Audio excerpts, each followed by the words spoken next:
ദശകം 56 കാളിയ ഗർവശമനവും ഭഗവത് അനുഗ്രഹവും. രുചിരകമ്പിത കുണ്ടലമണ്ഡല വരൂ. രുചിരം മനോഹരമായത്, മനോഹരമായ കുണ്ടല മണ്ഡലം, 2 കുണ്ടലങ്ങൾ. ആ കുണ്ടലങ്ങൾ കർണങ്ങളിൽ അണിഞ്ഞ് സുചിരമീശ നനർത്തിത പന്നകേ. ഹേ ഈശ, എല്ലാറ്റിനെയും നിയന്ത്രിക്കുന്നവനാണ് ഈശൻ. നമ്മൾ സാധാരണ ഈശ്വരൻ എന്ന് പറയും. ഈശ്വരൻ, അനേകം ഈശ്വരന്മാരുണ്ട്. അതിൽ ശ്രേഷ്ഠനാണ് ഈ ഭഗവാൻ ശ്രീകൃഷ്ണൻ. ഹേ ഈശ സുചിരം പന്നകേന നർത്തിത. വളരെ നേരം അങ്ങ് ആ പാമ്പിൻ്റെ ഭണങ്ങളിൽ നൃത്തം വെച്ചു. നർത്തിത, നൃത്തം വെച്ചു. ആ നൃത്തം ചെയ്യുമ്പോൾ എങ്ങനെയാണ്? പാട്ട് വേണ്ടേ, കൊട്ടു വേണ്ടേ? അതാണ് അമര താടിത ദുന്ദുഭി സുന്ദരം. അമരന്മാർ, ദേവന്മാർ താടിത അടിച്ച് മുഴക്കിയതായ ദുന്ദുഭി, പെരുമ്പറ, മനോഹരമായ ശബ്ദത്തോടുകൂടി ആ പെരുമ്പറ മുഴക്കി. പിന്നെയോ ദേവസുന്ദരിമാർ വിയതി ഗായതി ദൈവതയൗവതേ. ദേവയുവതികൾ, അപ്സരസ്സുകൾ ആ വിയതി ആകാശത്തിൽ ഗായതി പാടിക്കൊണ്ടിരുന്നു. അപ്പോൾ ദേവസുന്ദരിമാരുടെ മനോഹരമായ പാട്ടിനനുസരിച്ചും ദേവന്മാരുടെ പെരുമ്പറ മുഴക്കുന്ന മനോഹരമായ ആ ശബ്ദത്തിനനുസരിച്ചും ഭഗവാൻ മനോഹരനായിട്ട്, കുണ്ടലങ്ങൾ അണിഞ്ഞ് മനോഹരനായിട്ട് ആ കാളിയൻ്റെ ഭണങ്ങളിൽ വളരെ നേരം, സുചിരം നർത്തിത, വളരെ നേരം നൃത്തം വയ്ക്കുകയുണ്ടായി എന്നർത്ഥം. ഏതൊരു കർമ്മമാണോ നമ്മൾ ചെയ്യുന്നത്, ആ കർമ്മം എപ്പോഴും നന്നായി ചെയ്യണം. അതായത് മനസ്സ് ആ കർമ്മത്തിൽ ഉണ്ടായിരിക്കണം. അപ്പോഴേ കർമ്മം എപ്പോഴും നന്നാവുള്ളൂ. അത് ഭഗവാന്റെ കാര്യത്തിൽ എപ്പോഴാണ് നമുക്ക് പഠിക്കാനുള്ളത്. അതാണ് നമ്മൾ ശ്രദ്ധയോടുകൂടി കർമ്മങ്ങൾ ചെയ്യണം. ശ്ലോകം 2, ദശകം 56, ശ്ലോകം 2. നമതി യദ് യദ് അമുഷ്യ ശിരോഹരേ. ഹേ ഹരേ, ഹരിയെ വിളിക്കുകയാണ്. ഹരി, ഹരിക്കുന്നവൻ, നമ്മുടെ പാപങ്ങളെ ഹരിക്കുന്നവൻ, നമ്മുടെ താപങ്ങളെ ഹരിക്കുന്നവൻ, അതാണ് ഹരി. ആ ഹരി ഭഗവാന്റെ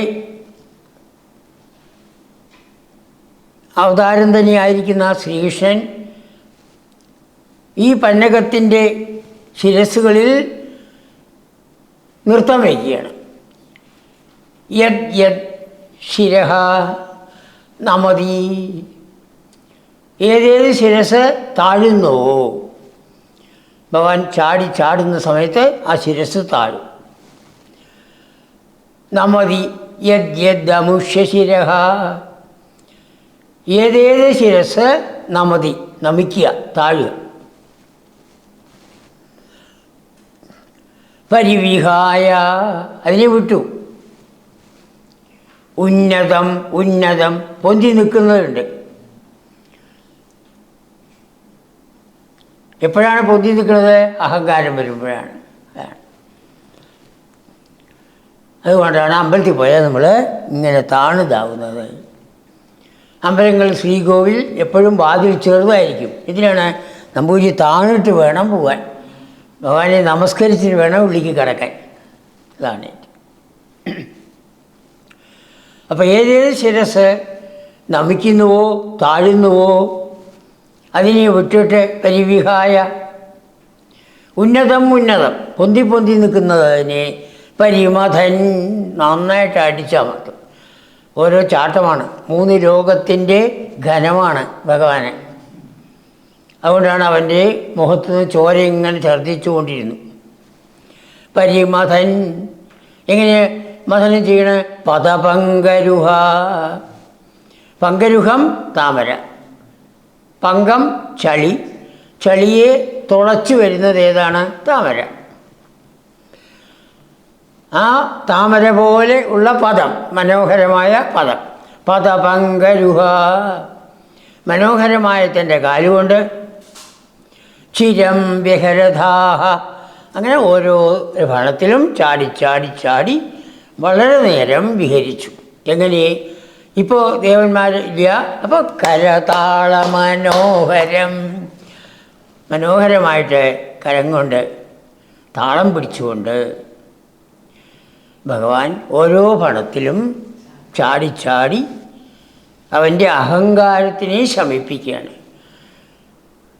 പൊന്തി നിൽക്കുന്നത് അഹങ്കാരത്തിനെ കാണിക്കുന്നു, നമിക്കുന്നത് വിനയത്തെ കാണിക്കുന്നു. വിനയത്തോടുകൂടി വേണം നമ്മൾ ഓരോരുത്തരും ഇവിടെ ജീവിക്കാൻ എന്ന് കാണിച്ചു തരികയാണ്. അപ്പോൾ അവൻ്റെ ഏതേത് ശിരസ് പൊന്തി നിൽക്കുന്നുവോ, ഏതേത് ശിരസ് താഴുന്നുവോ അതിനെ വിട്ടിട്ട് പൊന്തി നിൽക്കുന്ന ഉന്നതമായതിനേക്ക് ചാടും ഭഗവാൻ. അതിനെ പരിമഥൻ നന്നായിട്ട് അടിച്ചമർത്തുകയാണ്. തൻ്റെ ആ മനോഹരമായ താമര പോലെയുള്ള മനോഹരമായ പാദം കൊണ്ട് അതൊരു ഉപദ്രവിക്കലല്ല, ഭഗവാൻ ഒരു നൃത്തം വയ്ക്കൽ.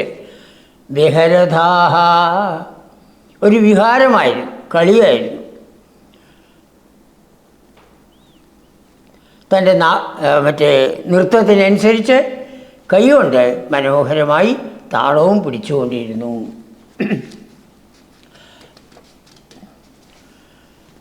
അപ്പോൾ ദുഷ്ടനായ കാളിയൻ്റെ മതത്തിനെ ഹരിക്കണം. അതാണ് ഹരി എന്നവിടെ പറയാൻ കാരണം. അവൻ്റെ അഹങ്കാരത്തിനെ ഹരിക്കണം. അതേ സമയത്ത് തന്നെ ഭക്തരായ ഗോപാദികളുടെ ആ ദുഃഖങ്ങളെ ഹരിക്കണം. 2 ഹരണമാണ് അവിടെ. ഒന്ന് അവൻ്റെ അഹങ്കാരത്തിനെ ഹരിക്കൽ, 2 ഗോപന്മാരുടെ ദുഃഖത്തിനെ ഹരിക്കൽ. ഇവനവിടെ ഉള്ളതുകൊണ്ട് ആ ഭാഗത്തിൽ ഗോപന്മാർക്ക് വരാനേ സാധ്യമല്ല. വെള്ളം എടുക്കാൻ കുടിക്കാൻ സാധ്യമല്ല, കുളിക്കാൻ സാധ്യമല്ല,